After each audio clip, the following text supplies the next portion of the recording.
welcome to all you Scorpios. Hello, welcome to this general monthly horoscope for Scorpio for the month of May 2013. But before I start, just quick, something about my name.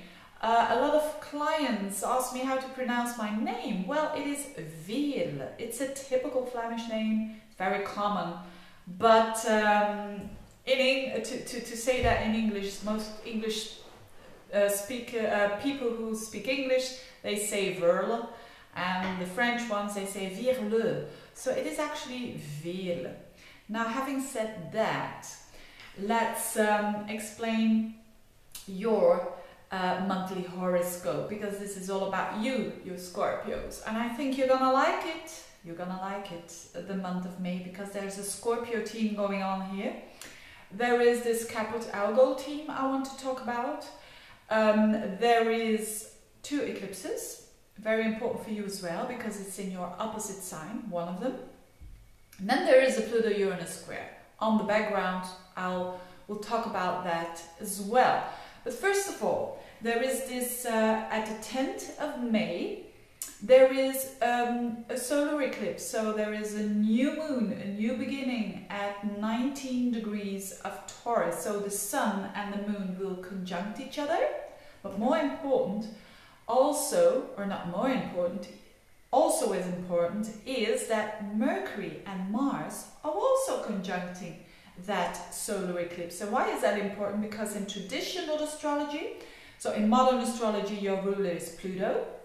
In traditional astrology, your ruler is Mars. So you are there with the solar eclipse, which emphasizes in a way this eclipse for you.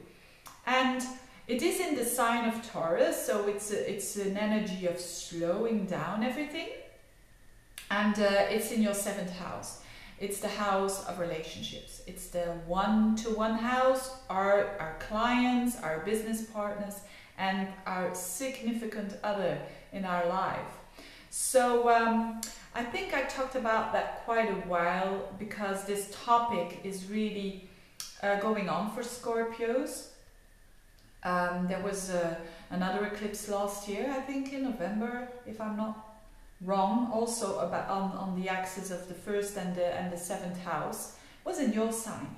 So here is again this team of me and the other person, this commitment team, but on a new beginning level, because solar eclipses are about new beginnings and new steps towards that 7th house. So it could mean that if you are in a relationship, you're kind of starting all over again, new, or if you are single, it could mean another person coming in here, and quite a strong person with that Mars there and that Mercury there in a conjunction, probably someone who can speak well and who's very witty.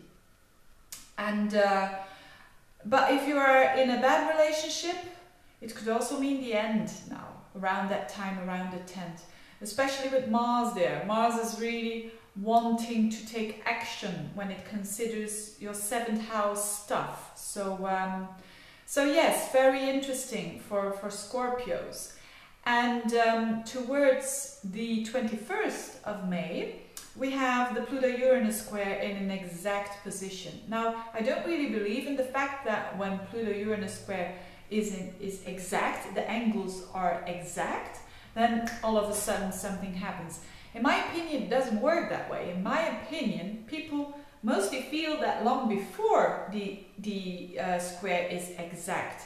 So this team is about liberation, it's about transformation, it's about getting more true to yourself, which is a very Scorpio team, I think. And but I think it has been on the background for a long time. So Pluto in Capricorn in your 3rd house, and Uranus in Aries in your 6th house. It's a lot about your day-to-day routine that can switch all of a sudden, and it's more restless, the day-to-day routines. Or it could mean that you want your communication and your thinking processes are becoming way deeper, and you kind of transform through your thinking processes and through your communication. So that is on the background. At the 25th of May, there is a lunar eclipse in Sagittarius. So the moon will be in Sagittarius and the sun will be in Gemini.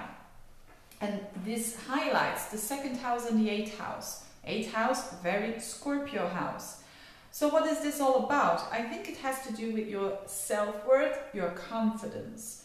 So the moon it's a lunar eclipse, so it's a stronger full moon than normal, and it highlights your 2nd house. It could have to do with your money on one level, that something happens there that is a culmination. Hopefully you get in more money. On another level, it's about your confidence, so you can get a boost of confidence, even though this opposition between the moon and the sun is squaring up to Neptune in your 5th house. But I don't think that will be that hard for you, because the 5th house is a pleasant house.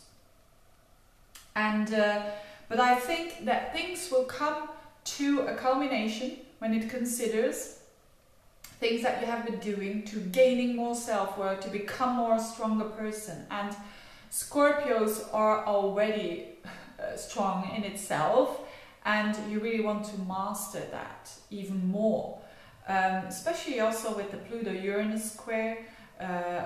So maybe also on a communicative level, you want to become more powerful, and you want to do that step by step. So maybe at work, or maybe in your writing, or in your you just want to become a better communicator, and you know, with not a lot of superficial stuff going on.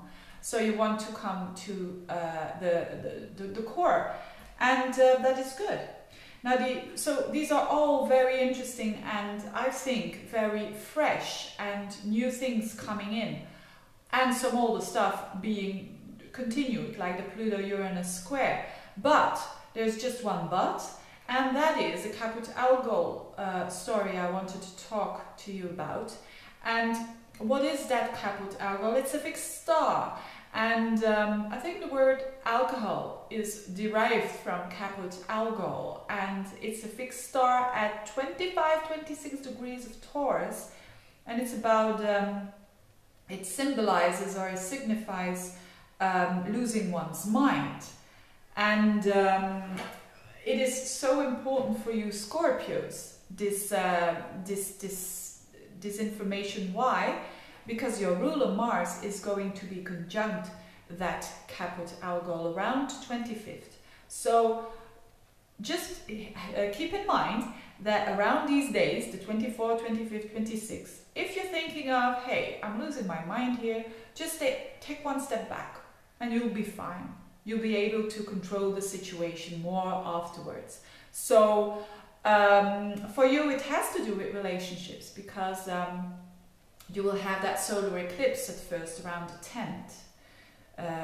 They are around 19 degrees of Taurus, and then after the 10th, these planets are all progressing towards Caput Algol. So it will be a bit of a building up as well. But especially when your ruler is involved, you will feel it the most around the 24th, 25th, 26th. So it's you, Mars, being in a sign which you really don't like that much, you know. You like it at most in Scorpio, Mars in Scorpio, or Mars in Aries. In Taurus, it's in a feminine sign. So when Mars really wants to do things, wants to get along, and wants to progress, and in Taurus it's getting slowed down, and that's why you don't like it probably. And on Caput Algol, it will have to do with, you know, you lose your mind with that relationship maybe, or for some people, of course, it will be just a couple of days that, you know, the relationship is a bit funny, or that person is doing a bit difficult, you know. So people who have like rising signs in Scorpio around 25-26 degrees, they do attract people who are not that easy, because Caput Algol is there. I'm not going to say these are people that lose their minds, but these are people who are kind of complex, and actually Scorpio, I think, does like the complexity, not always of life, but of people. So I think it won't be that bad as well. It will be just giving you more consciousness of what is going on with your relationship. So, having said that, I wish you all the best, Scorpio. Enjoy the month, and see you next month. Bye-bye.